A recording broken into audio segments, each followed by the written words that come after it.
Hey guys, welcome back to another episode of I'm Next. I'm your host, Sharifa, and this week we are all about dance. I.N-TV welcomes Melanie Aguirre and Olutayo.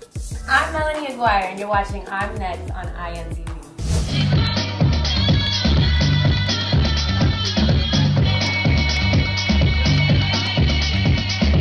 Hey guys, I'm sitting here with Melanie Aguirre. Welcome to the show. Thank you for having me. No problem. So you were born and raised in New York City. That's right. And your dad is also a dancer. Mm-hmm. So was this kind of just like destined for you? I'd say it was in my blood, absolutely. My mom was a dancer and my pops. My father was a break dancer, and my mom was a salsa and hustle dancer. And what was one of the first styles that you ever learned? Was it hustle? Yes, it was. Actually, I was 3 years old, and it was in the kitchen, and me and my pops used to get down. That's cool. And when did you decide that you wanted this to be a career? Was it something you always knew, or did it take time to... I would say when I was 16 years old, my uncle was also a dancer, and I was a problem child. Like, I used to like run around in the streets, and my uncle, he swept me up and he took me to Broadway Dance Center, and I just fell in love with the whole classes, and I saw how other people were like excelling in their like dance career. So I don't know, it made me happy, especially my first experience on stage. Tell us about that.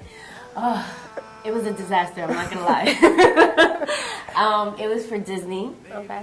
And I got booked for a tour, and my very first show, I messed up so bad.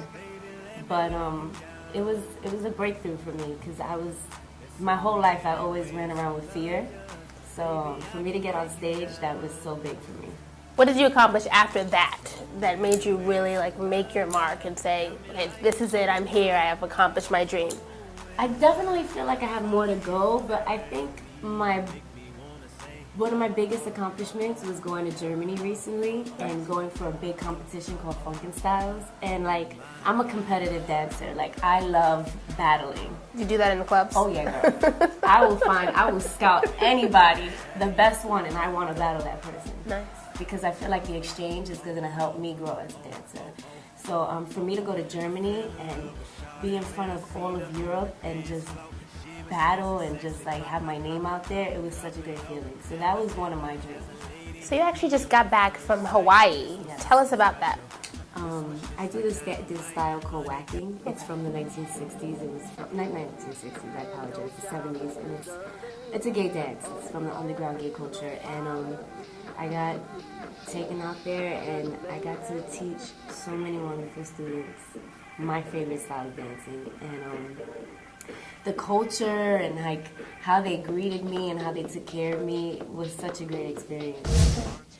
What would be your advice to someone that's watching? Because you started off as a little kid in your home and your dad was teaching you, and now you get to pass that on to someone else. So what would be your advice to someone that's watching who maybe wants to be in a video, who maybe wants to be a choreographer? What's your advice?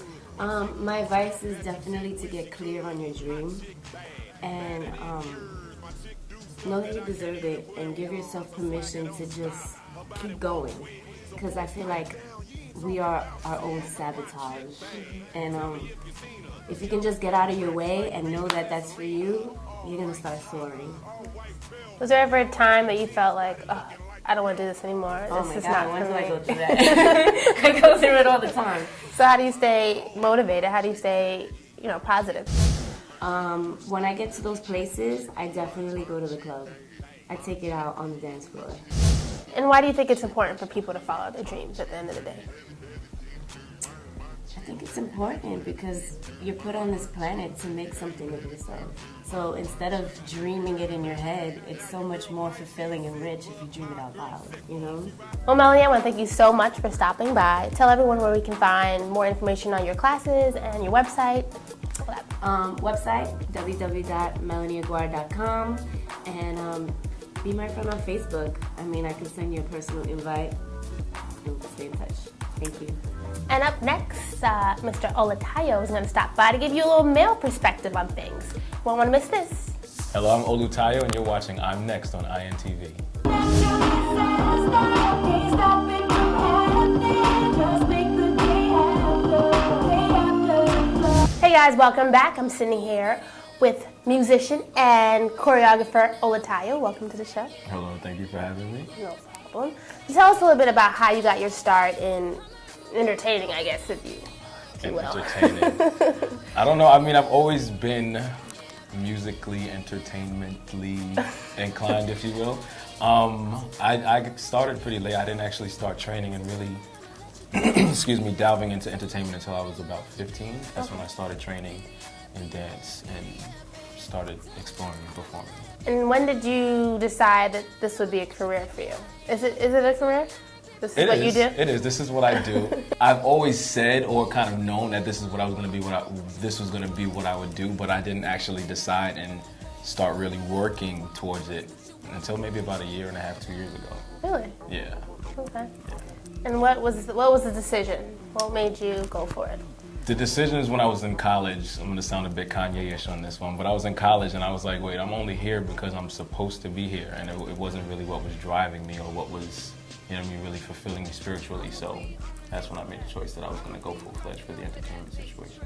And would you say it's difficult? It's difficult. It's a grind. And that's what I say when I said I decided a year and a half, 2 years ago, because it really is a grind and you have to continue to do it no matter what. And it's difficult. It is. And we had Melanie on just a few minutes ago.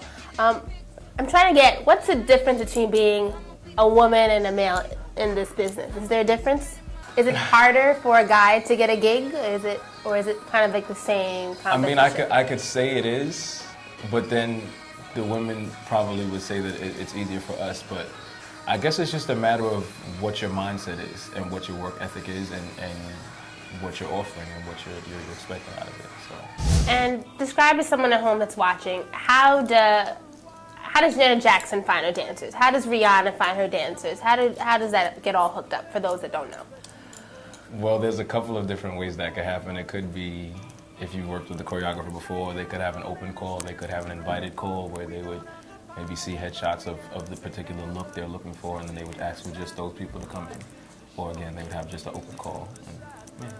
And would you say for someone trying to start out that it's important to go to classes? Because you went to classes and you did that whole thing. Is it important? If you want to get into this business, is that what you have to do? Yes, I'm still training. I feel like as a dancer and as an artist in general, that your training is never over, because you should never be satisfied with what you have. And I feel like definitely training is a part of any situation, especially dance, yes.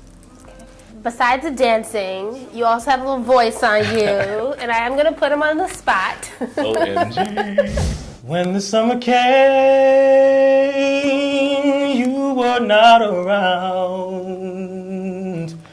Now the summer's gone and love cannot be found.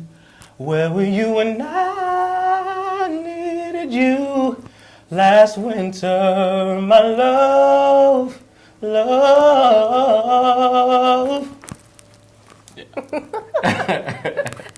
That's it? You gonna leave me right there? That's it, yeah. Just a little taste, a little snippet.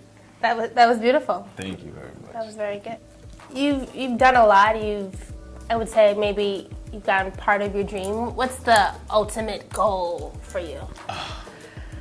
The ultimate goal is just for me to be able to touch and inspire people with what's touched and inspired me. So tell us, I know you already told us where we can check you out, the workshop. Yes. Is there a website that people can find you? If you follow me on Twitter, twitter.com/I-N-Olutayo, that's Olutayo. Again, Wednesday, May 19th, 8 p.m., Pearl Studios. I'll be starting my monthly workshop series, and you can also check my YouTube at youtube.com/Olutayo with an S. Great.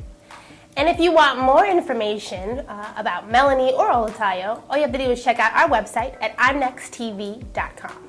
Thank you so much for watching. That's another week, and we will see you right back here. Bye.